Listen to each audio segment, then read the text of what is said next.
SML इसूज़ू school bus. ये गाड़ी यानी बहुत हार्ड क्रैंकिंग है, लेट स्टार्ट हो रही गाड़ी और रनिंग में भी ऑफ हो रही बार बार, और क्रैंक करते हुए देख सकते हैं इसके अंदर।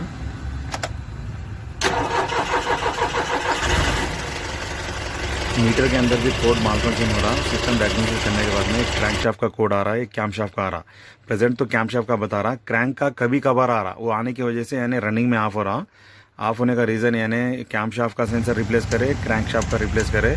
रिप्लेस करने के बावजूद में भी प्रेजेंट एक कोड आ रहा था उसके अंदर, उसके हम लोग वायरिंग का प्रॉब्लम था। वायरिंग पूरी करेक्ट कर लिया थी, यहाँ पे कोड आ रहा कैम शाफ्ट का। कैम शाफ्ट के सेंसर के वायरिंग में प्रॉब्लम था और क्रैंक शाफ्ट भी रिप्लेस करके है नया। अभी रोड टेस्ट करें, रोड टेस्ट करने के बाद में गाड़ी यानी 100% ओके। गाड़ी के अंदर यानी मेजर प्रॉब्लम और दो थे, यानी गाड़ी ऑफ हो रही थी रनिंग में और इसके अंदर एक हार्ड स्टार्टिंग था। पूरा प्रॉब्लम सॉल्व हो गया। Thanks for watching.